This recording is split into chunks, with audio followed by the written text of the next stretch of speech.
9 News at 9 starts right now. I think we both felt the adrenaline rush of it and not really knowing what to do, and we turned around and then stopped and just watched it for a little bit because we've just never seen something like that before. An enormous fire burning in Denver tonight. An apartment complex under construction at Leetsdale and Holly caught fire a little before 7 o'clock. This was a 3-alarm rager that led police to evacuate more than 20 city blocks.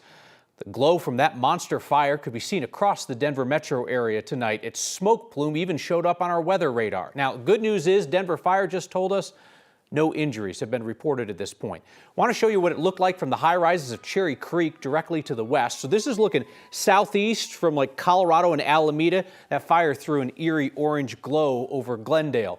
Video from Laura and Chris Rutter gives us a look from the ground level right across Leetsdale. And that shows you why firefighters were so concerned that this could spread from the Harker Heights apartments, which are under construction, into homes and businesses nearby. Evacuation alerts went out around 7:15 tonight, telling people to leave the area in blue there. That's the Virginia Vale neighborhood south of Leetsdale. More than 20 blocks of single-family homes, plus areas with apartments, multifamily buildings, and a senior home that's right across the street from the fire. We have team coverage tonight, and we begin with 9 News reporter Shalima Maharaj, who is at Leetsdale and Forest. And Shalima, what do we know about this large building under construction that's burning tonight?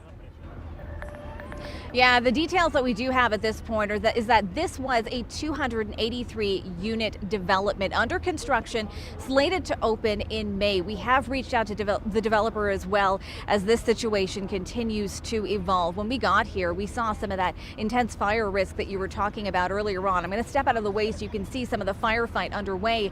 But what we witnessed when we got here was a lot of smoke, a lot of ash, and a lot of embers that were just blowing around the neighborhood. There were a lot of people showing up here, obviously, to have a look, curiosity, people wanting to see what was going on. We've just been speaking to the fire department. We are told that they will be providing us with an update momentarily, so of course we're going to bring you that, but you can still see that there are a number of ladder trucks up trying to do what they can to put this fire out. But again, the embers that were flying around, those pieces of debris that were flying were quite large. It was actually hard to breathe on the other side of the building, and a lot of people in this scene, and rightly so, they were wearing masks. Now I'm going to step back in here. At this point, we are going to be getting some more information from the Denver Fire Department. Once we have that, we're going to bring you the latest. At this point, they are telling us, for now, it appears that there have been no injuries. Again, this was a 3-alarm fire. Now, when we do get any information from the developer as well, we'll be sure to bring that to you. But for now, Kyle, I'm going to send it back into studio. There, Shalima. So, you talked about those embers that were in the air. We were hearing from folks as far away as Leetsdale and Quebec out to the east that they had ash blowing through their yard out there. And when you got out there and you're talking about embers in the air, that was more than 90 minutes after the fire started. That's right. And we're around an area that is highly residential. We've got trees around, we've got all kinds of structures, and this ash was continuing to rain down in large quantities. I've covered a number of different fires, wildfires, and I'll tell you, when we got here, that plume was absolutely immense. It was bright orange, glowing. You could see it from miles away. This was the kind of scenario where we knew that there were a ton of crews in the area doing what they could. We had police cars, lots of first responders trying to make sure that they were blocking off this area so that people could maintain a safe distance away. And I'll tell you, some of the debris that was falling, we're talking about the size of my cell phone or even larger that was actually coming down, and some of it was just lining the road, so you could see it, you could feel it crunching underneath your feet, and you could really you could smell it. So I could definitely say that for a lot of people who were initially responding here, it was very good for people to be putting on those masks because the air quality, you could tell immediately, had just diminished. All right, Shalima Maharaj, appreciate that information. I want to give you a live look from above now. This is from Sky 9 as firefighters work this thing from every angle. Again, a very quick second alarm on this fire and then a third alarm given the size of the building and the danger to the surrounding neighborhood. Again, if you're not familiar with this part of town, so this is southeast Denver, but it's kind of near that higher ground there that's along by Holly and Alameda. It's just south of there. So the prominence of the land combined with the enormous fire and the smoke plume tonight, This was visible across much of the metro area, and all folks could tell was that there was a huge fire somewhere in the heart of the city. 9 News reporter Colton Chavez is also on the ground for us. And Colton, you've been talking with witnesses and some of the people who got evacuated. Yeah, Kyle, and you just talked about what this area looks like. Now, being out here, I want to let you know for some context, there are a lot of homes, there are a lot of apartment buildings, and it's all in a very close vicinity to this major apartment building that's been on fire for quite some time now. Now, being out here for the last hour, we've been talking with a bunch of different people who have been, one second, sir. And we've been talking with families that were out here earlier today. You can see there are people all throughout this area. Now, some of them say they just came to check things out, while others say they were evacuated from their homes. Well, right when I got home, we got an alert on our phone that said had to evacuate everything. And you could just see people gathering and just starting to see smoke, light. And all of a sudden you saw the fire hose just start spraying water everywhere. And I go back to our apartment and all of a sudden our power's out. And so just trying to figure out what's going on. And Kyle, as you just saw, there are people that continuously are coming up to us, talking to us, asking questions about, do we know when this fire is going to be put out? When are we going to be able to go back to our homes? There's still a lot of questions that still surround this. As you heard Shalima say, they are planning on speaking to the fire department, hopefully here soon. But Kyle, I think the question for many people that we've talked to out here tonight is, when am I going to be able to go home? Sure, completely understandable. Colton Chavez, thank you.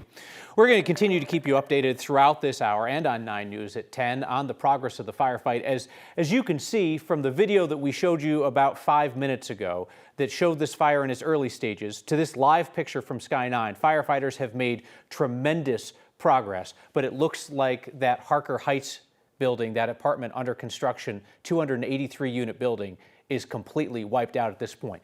We'll continue following this breaking story on air on 9news.com as well. Remember, you can always find the latest information on the 9 News app. It is free to download in the Apple and Google Play stores. Up in the mountains, snow is really coming down tonight. And give you a look at Keystone. Some higher elevations are going to see up to a foot. The Colorado Avalanche Information Center has issued a special advisory, a warning of avalanche danger, in particular near Aspen and Crested Butte. Let's bring in 9 News meteorologist Corey Reppenhagen. And Corey, you've been saying today that it's a combination of fresh snow, but also the sunshine that they've received. Yeah, those long periods of dry spells with the sunshine really produces some pretty granular snowpack on the top layer. And that's what our snow is going to be sitting on here really for the rest of the season because of that.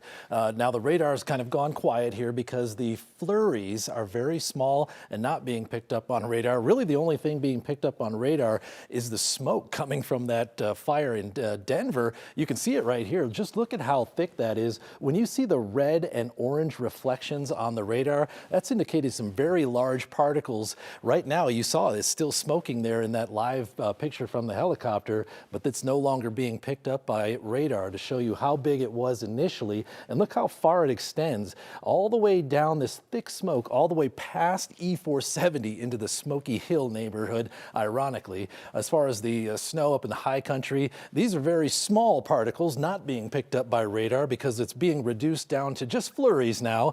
Steamboat Resort finally making up to the 4-inch mark today. We've had some decent totals in the ski resorts, but a lot better, higher in the elevations. This is the next 3 days in Denver. We're going to be dealing with high heat and some grass fire danger. Lots more coming up in the forecast in just a few minutes.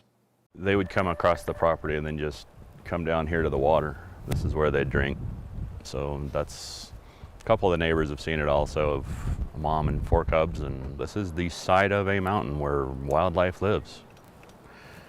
Bring protection, bring spray. A warning from the folks who know. There is a search on for a third mountain lion tonight in the foothills of Larimer County after a suspected mountain lion attack killed a woman yesterday. CPW says hikers on the Crozier Mountain Trail, south of Glenhaven, east of Estes Park, saw a mountain lion near this woman's body. They're about 100 yards away.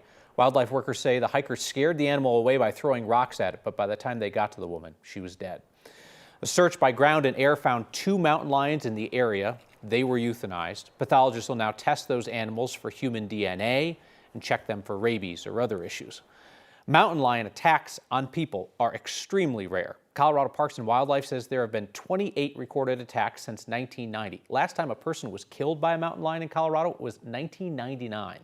CPW estimates Colorado has about 4,000 adult mountain lions. They live mostly in the foothills, canyon country, along the mesas of Colorado. They tend to move to lower elevations in the winter as they follow deer and elk herds. The trails are still closed in that area where the suspected attack happened. This is all in the Crozier Mountain Trail area. U.S. Forest Service will be the one to determine when those specific trails listed on your screen are safe to reopen.